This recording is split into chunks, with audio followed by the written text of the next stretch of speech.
ये polity series का part 40 होगा और Uttar Pradesh public service commission के द्वारा हर साल प्री का एग्जाम कंडक्ट कराया जाता है, तो हम उसी के क्वेश्चन डिस्कस कर रहे हैं और ये हमारा पॉलिटी का सेक्शन है। तो आज हम वाइस प्रेसिडेंट डिस्कस करेंगे। वाइस प्रेसिडेंट के जो कैसे किस टाइप के क्वेश्चन पूछे गए हैं देखेंगे। और यहाँ पर मैंने क्वेश्चन इंग्लिश और हिंदी दोनों के अंदर ट्रांसलेट किया है इनका, तो आप जो है हिंदी और इंग्लिश दोनों टाइप के विद्यार्थी इसका लाभ उठा सकते हैं। अब देखते हैं थोड़े से पहले हम क्वेश्चन को वो इसका जो नोट्स है उसके बारे में देख लेते हैं, क्योंकि आपको अगर जानकारी होगी, अगर आपने पहले से पढ़कर रखा हुआ है तो अच्छी बात है, आप कर पाओगे। अगर पहले से आपने नहीं पढ़ा हुआ है तब आपको दिक्कत हो सकती है। तो वाइस प्रेसिडेंट, देखिए प्रेसिडेंट के बाद सबसे हाईएस्ट पोजीशन किसकी होती है? वाइस प्रेसिडेंट की। और ये जो हमारा प्रेसिडेंट का ऑफिस है इंडियन कॉन्स्टिट्यूशन में, जो प्रेसिडेंट का ऑफिस है वो कहाँ से किस मॉडल पर है? वो अमेरिका के जो कॉन्स्टिट्यूशन में प्रेसिडेंट वाइस प्रेसिडेंट का ऑफिस है वहां से इसको कॉपी किया गया है। तो इंडिया का वाइस प्रेसिडेंट का ऑफिस अमेरिका के वाइस प्रेसिडेंट के ऑफिस पर ही है, वहां से ही कॉपी किया है। ठीक है। इंडियन प्रेसिडेंट के जो इलेक्शन होते हैं वो इनडायरेक्ट इलेक्शन होते हैं। अब देखिए इसके इलेक्शन पर क्वेश्चन पूछे गए तो उसको समझना जरूरी है। देखिए जो प्रेसिडेंट होता है, तो पहले प्रेसिडेंट के बारे में बता देता हूँ। प्रेसिडेंट के इलेक्शन में पार्लियामेंट के जो दोनों हाउस हैं, लोकसभा राज्यसभा, तो उनके दोनों इलेक्टेड मेंबर पार्टिसिपेट करते हैं। और जो विधानसभा होती है, लेजिस्लेटिव असेंबली, स्टेट की जो होती है, स्टेट की लेजिस्लेटिव असेंबली, इनको विधानसभा बोलते हैं, उनके इलेक्टेड मेंबर पार्टिसिपेट करते हैं बस। ठीक है। और दिल्ली के और पुडुचेरी के, यहाँ क्योंकि यहाँ भी दो यूनियन टेरिटरी ऐसी, पुडुचेरी और दिल्ली, यहाँ के भी मेंबर, यहाँ भी लेजिस्लेटिव असेंबली है तो यहाँ के भी मेंबर पार्टिसिपेट करते हैं, ओनली इलेक्टेड। ठीक है, ये बात याद रखना। लेकिन जब प्रेसिडेंट वाइस प्रेसिडेंट के इलेक्शन की बात आती है तो वाइस प्रेसिडेंट के इलेक्शन के अंदर राज्यसभा और लोकसभा के मेंबर ही पार्टिसिपेट करते हैं। अब मैंने यहाँ पर इलेक्टेड मेंबर नहीं बोला, मेंबर, तो नॉमिनेटेड मेंबर भी पार्टिसिपेट करते हैं और इलेक्टेड मेंबर भी पार्टिसिपेट करते हैं, तो ये बात याद रखना। और जो स्टेट होते हैं, स्टेट की लेजिस्लेटिव असेंबली या फिर यूनियन टेरिटरी की लेजिस्लेटिव असेंबली, वो पार्टिसिपेट नहीं करती यहाँ पर। ठीक है। और अगर कोई भी इलेक्शन को लेकर कोई डिस्प्यूट हो जाता है तो उसका निवारण कौन करेगा? सुप्रीम कोर्ट करेगा, और सुप्रीम कोर्ट का जो डिसीजन होगा फाइनल होगा, उसके डिसीजन को मानना पड़ेगा। अगर आपको एक और यहाँ पर देख लेते हैं, ये जो वाइस प्रेसिडेंट है, यहाँ पर एक क्वेश्चन था, अभी आगे आएगा। तो हमारे मतलब इनका जो इलेक्शन होता है वाइस प्रेसिडेंट का, उसके अंदर स्टेट को क्यों नहीं पार्टिसिपेट करा? देखिए क्योंकि इसलिए पार्टिसिपेट नहीं करा क्योंकि ये जो वाइस प्रेसिडेंट है, इनका मेनली काम यही होता है कि राज्यसभा के अंदर बैठना, उसको चेयर करना, बस, और कुछ काम नहीं होता है। जबकि प्रेसिडेंट के इलेक्शन होते हैं उसमें राज्य पार्टिसिपेट करते हैं, तो उसका एक इलेक्शन रीजन ये है क्योंकि जो प्रेसिडेंट होता है is the head of the nation.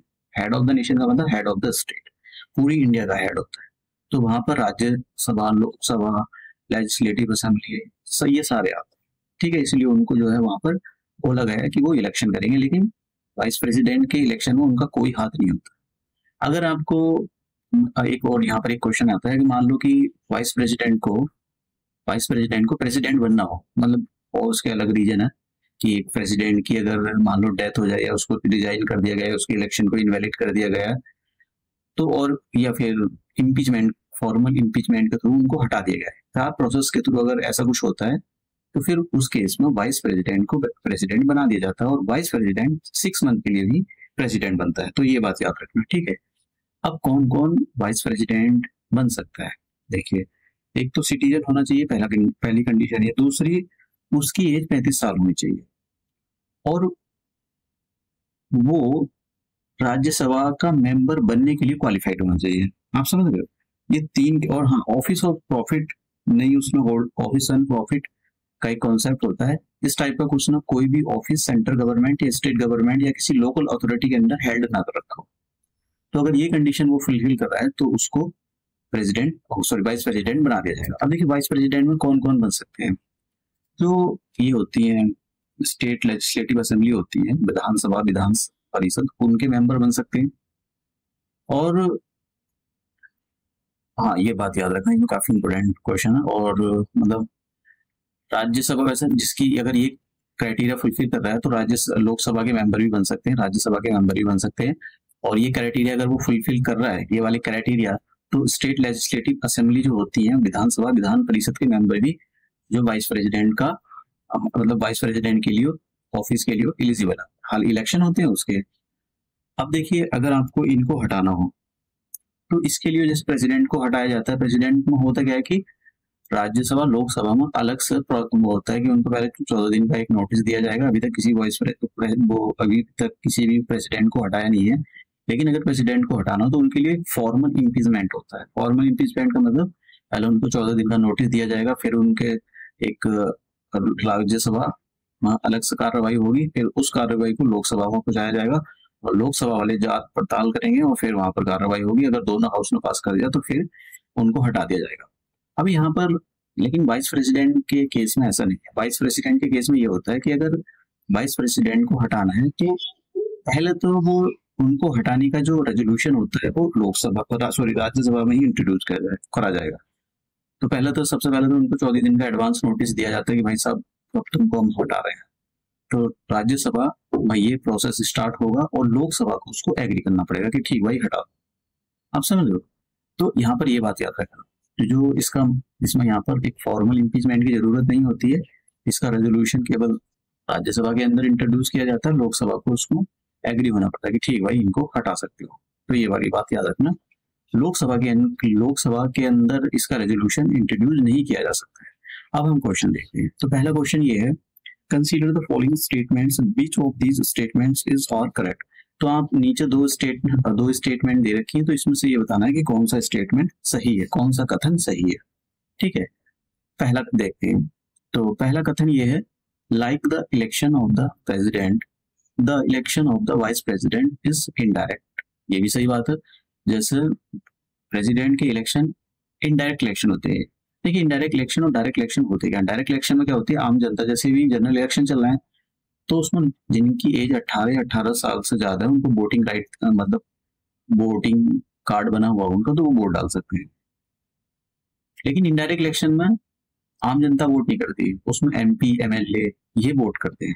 ठीक है, तो जो वाइस प्रेसिडेंट होता है, वाइस प्रेसिडेंट के इलेक्शन में कौन पार्टिसिपेट करता है, राज्यसभा के और लोकसभा के मेंबर पार्टिसिपेट करते हैं, आम जनता पार्टिसिपेट नहीं करती, इसलिए ये हो जाता है इनडायरेक्ट इलेक्शन। और ऐसे ही प्रेसिडेंट का इलेक्शन होता है, राज्यसभा के इलेक्टेड मेंबर, लोकसभा के इलेक्टेड मेंबर और जो लेजिस्लेटिव असेंबली होती है राज्यों के अंदर उनके इलेक्टेड मेंबर, और दिल्ली और पुडुचेरी के यहाँ जो लेजिस्लेटिव असेंबली उनके जो बंदे हैं वो पार्टिसिपेट करते हैं। ठीक है, ये इनडायरेक्ट इलेक्शन होते हैं। तो पहला जो कथन है कि like the election of the president is the election of the vice president is indirect, तो ये बिल्कुल बात सही है। ठीक है, ये स्टेटमेंट बिल्कुल सही है। तो यहाँ पर ये बिल्कुल सही बात है कि राष्ट्रपति के चुनाव की तरह उपराष्ट्रपति का चुनाव अप्रत्यक्ष है। ये बात बिल्कुल सही है। दूसरा स्टेटमेंट पढ़ते हैं। तो हमारा अभी चलो दूसरा स्टेटमेंट पढ़ते हैं। Member of the state legislature play an important role in the election of the vote. देखिए, जो विधानसभा होती है जिसको लेजिस्लेटिव असेंबली बोला जाता है, तो उसके मेंबर प्रेसिडेंट के इलेक्शन में पार्टिसिपेट करते हैं, लेकिन वाइस प्रेसिडेंट के इलेक्शन में उनका कोई लेना देना नहीं होता। तो ये दूसरा स्टेटमेंट पूरी तरह से गलत है। ठीक है, तो दूसरा स्टेटमेंट गलत हो जाएगा। तो इस वजह से इसका जो आंसर है वो ए है, केवल वन। नेक्स्ट क्वेश्चन को समझना बहुत जरूरी होता है। अब यहाँ पर असर्शन रीजनिंग के क्वेश्चन आ गए। ठीक है, तो ये काफी इंपॉर्टेंट क्वेश्चन होते हैं, असर्शन रीजनिंग वाले क्वेश्चन। तो पढ़ लेते हैं। यहाँ पर असर्शन क्या बोला है, in order to be eligible for the election as a vice president a person must be qualified as election as a member of the upper house. देखिए, अपर हाउस का मतलब क्या होता है, अपर देखिए लोअर हाउस को लोकसभा बोलते हैं, अपर हाउस को बोलते हैं राज्यसभा। जो लोअर हाउस होता है, लोअर हाउस को बोलते हैं हम लोकसभा, अपर हाउस को बोलते हैं राज्यसभा। तो ये यहाँ पर कह रहा है, अगर भाई आपको प्रेसिडेंट बनना है, वाइस प्रेसिडेंट बनना है, तो आपको राज्यसभा का मेंबर बनने के लिए क्वालिफाइड होना चाहिए। ये सही बात है, ये तो बिल्कुल सही बात है। ठीक है, आपका उसका जो राज्यसभा है, जो उच्च सदन है, उसका मेंबर आप बनने के लायक हो। तो ये बिल्कुल स्टेटमेंट सही है। मतलब दूसरा, vice president is the chairperson of the Rajya Sabha, ये भी बात सही है। ठीक है, ये जो in order to be eligible a vice president must be, देखिए अगर आपको प्रेसिडेंट वाइस प्रेसिडेंट का ऑफिस मतलब वाइस प्रेसिडेंट बनना है तो आपको लोग राज्यसभा का मेंबर बनना पड़ेगा। तो ये बात भी ठीक है और इसका रीजन भी बिल्कुल ठीक है। अब यहाँ पर देखते हैं कि कौन सा स्टेटमेंट ठीक है। तो नीचे वाले दोनों बिल्कुल गलत हो गई है, ये तो हो ही नहीं सकते हमारे आंसर में। अब यहाँ पर देखते हैं कि उसने बोला कि vice president is the chairperson of the Rajya Sabha. तो यहाँ पर ये जो बोला गया है कि चेयरपर्सन होता है, ये सही बात है, दोनों अपनी जगह स्टेटमेंट ठीक है। क्या रीजन असर्शन को एक्सप्लेन कर रहा है? देखिए ये सही बात है, जो वाइस प्रेसिडेंट होता है वो चेयर करता है राज्यसभा को, और प्रेसिडेंट को राज्यसभा का मेंबर बनने के लिए क्वालिफाइड होना चाहिए। तो ये जो है दोनों एक दूसरे को, मतलब ये जो है रीजन है असर्शन को पूरी तरह से एक्सप्लेन कर रहा है। तो इसी वजह से जो आंसर हो जाता है वो हमारा ए हो जाता है।